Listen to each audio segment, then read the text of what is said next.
তারিখে দিমাশক ৮০ খণ্ডের একটা কিতাব। এই কিতাবের ১৪-১৫ খণ্ডে আমি পড়ছিলাম। একদিন আমি একটা ঘটনা পেয়ে গেলাম। ঘটনাটা আমার এতই ভালো লাগলো, এটা আমাকে পরিবর্তন করে দিয়েছে। আপনাকে পরিবর্তন করবে কিনা তা আমার জানা নেই। আমাকে করেছে, এটা আমি বিশ্বাসী, আপনাকেও করতে পারে।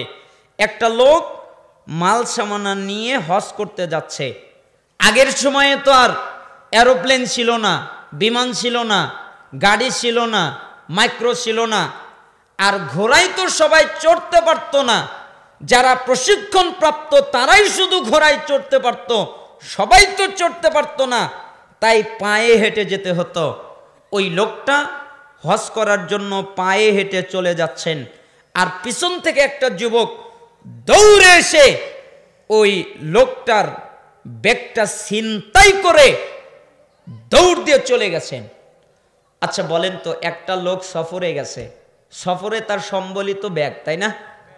কেন? ওই ব্যাগেই আছে তার জামা কাপড়, ওই ব্যাগেই আছে তার খাদ্য, ওই ব্যাগেই আছে তার টাকা পয়সা, অর্থ সম্পদ, ওটাই তার সম্বল। তো একটা ছিনতাইকারী ওই ব্যাগটা ছিনতাই করে নিয়ে চলে গেছেন, অনেক দূর চলে গেছেন। এক পর্যায়ে যেতে যেতে ওই যুবকটা অন্ধ হয়ে গেছেন, আর কিছু চোখে দেখে না। তাই তিনি মাটিতে বসে পড়েছেন, আর কিছু দেখে না, হাউমাউ করে কান্নাকাটি করছেন। কিছু লোকজন তার কাছে আসলো, আসার পরে বলল, কি ব্যাপার, তুমি কাঁদো কেন? আমি কাঁদি কেন জানেন?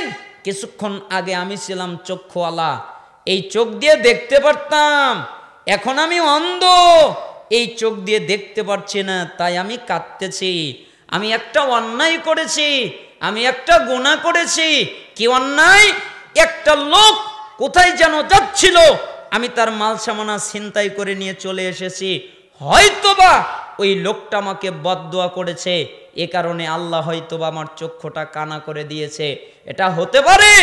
আপনি কি আমাকে আপনারা ওই লোকের কাছে নিয়ে যাবেন? তাহলে আমি তার মাল সামানা ফিরিয়ে দিয়ে তার কাছে ক্ষমা চাইতাম। আচ্ছা ওই লোকটা কোথায় আছে?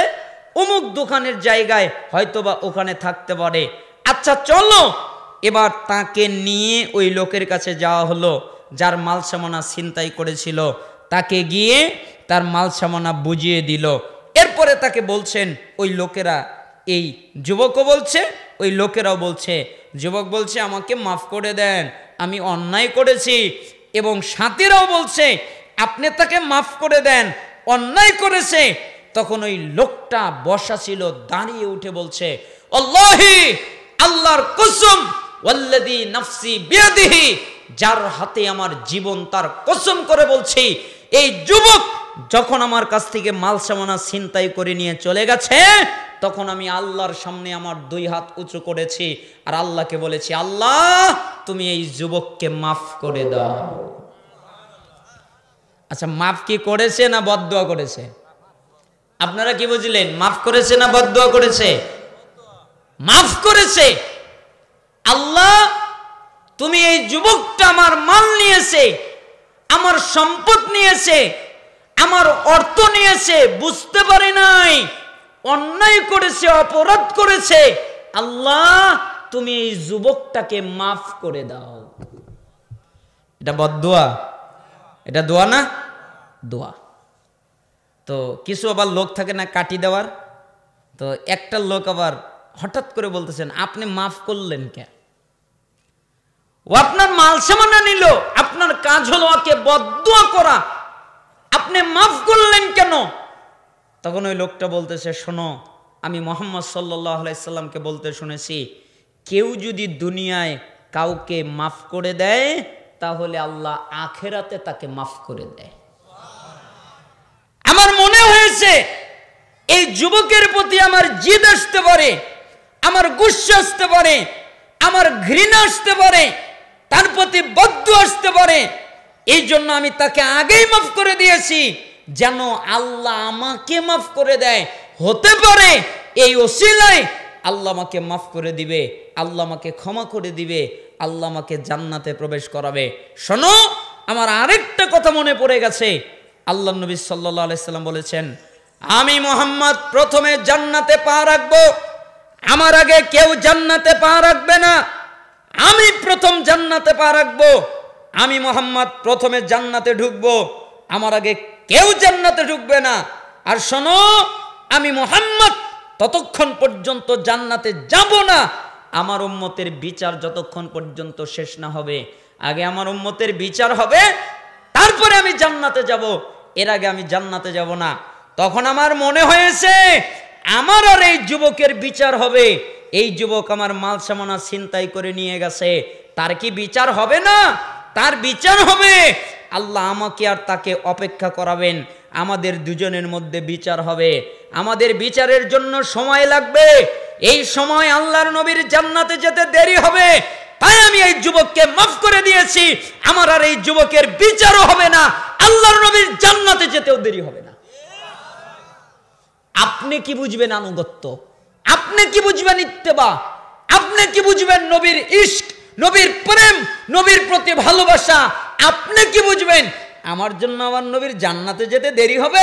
যা, আমি ওকে মাফি করে দিলাম, আমার আর ওর বিচারও হবে না, আল্লাহর নবীর জান্নাতে যেতে আমার জন্য দেরিও হবে না। কথা কি আপনারা বুঝতে পেরেছেন? এটা কিসের গুণ?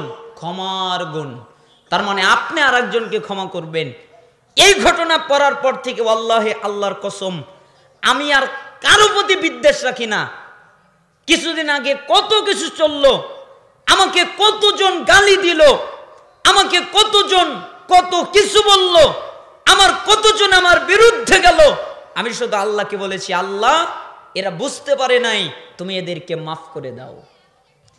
আমার কথা এরা বুঝতে পারেনি, আমি যে অ্যাঙ্গেল থেকে কথা বলেছি এইটা বুঝার চেষ্টা করেনি, তারা নিজেদের মতো বুঝেছে, আমার দৃষ্টিকোণ থেকে বোঝেনি।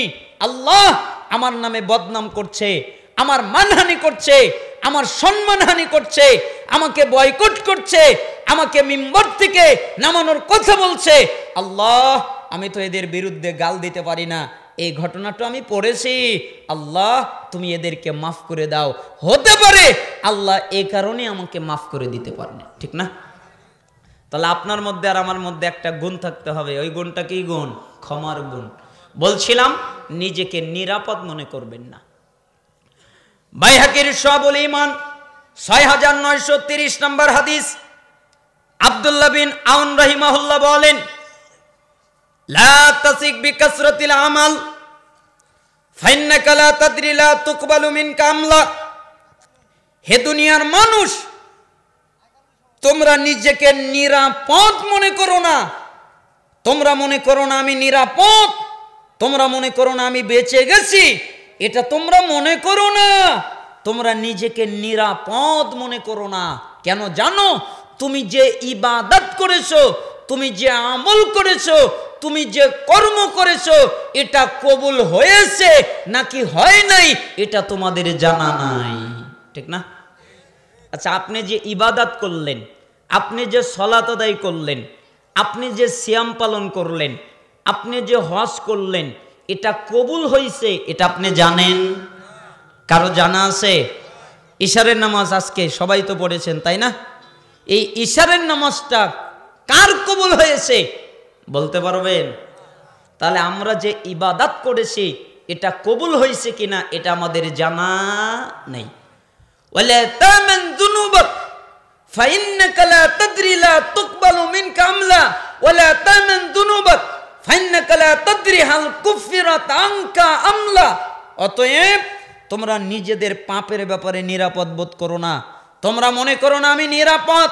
তোমরা পাপ করেছো, তোমরা অন্যায় করেছো, তোমরা অপরাধ করেছো, তোমরা জুলুম করেছো, আর আল্লাহকে বলেছো আল্লাহ আমাকে মাফ করে দাও, আল্লাহ আমাকে ক্ষমা করে দাও। আল্লাহ তোমাকে মাফ করেছে কিনা, আল্লাহ তোমাকে ক্ষমা করেছে কিনা এটাও তোমার জানা নাই, ঠিক না? আপনি যে সারা জীবন আল্লাহকে বললেন আল্লাহ আমাকে মাফ করে দেন, আল্লাহ আপনাকে মাফ করেছেন এটা আপনি জানেন? আপনি সারা জীবন যত ইবাদত করলেন আল্লাহ আপনার সমস্ত ইবাদত কবুল করেছেন এটা আপনি জানেন? এটাও জানেন না, ওটাও জানেন না। তাহলে আপনি আপনাকে নিরাপদ মনে করেন কি করে? ইন্না আমালাকা আনকা মুগাইয়াবুন মা তাদরি মাল্লাহু সানিউন ফি আয়াজালুহু ফি সিজ্জিন আম ইয়াজালুহু ফি ইল্লিয়িন। শোনো, আল্লাহ তাআলা তোমাদের আমল, তোমাদের কর্ম, তোমাদের ইবাদত তোমাদের কাছ থেকে গোপন রেখেছেন। আল্লাহ তাআলা তোমাদের সাথে কি আচরণ করবেন এটা তোমাদের জানা নাই। তিনি কি তোমাদেরকে ইল্লিন জান্নাত দেবেন নাকি তোমাদেরকে সিজ্জিন জাহান্নাম দেবেন এটা তোমাদের জানা নাই। অতএব তোমরা নিজেকে নিরাপদ মনে করো না।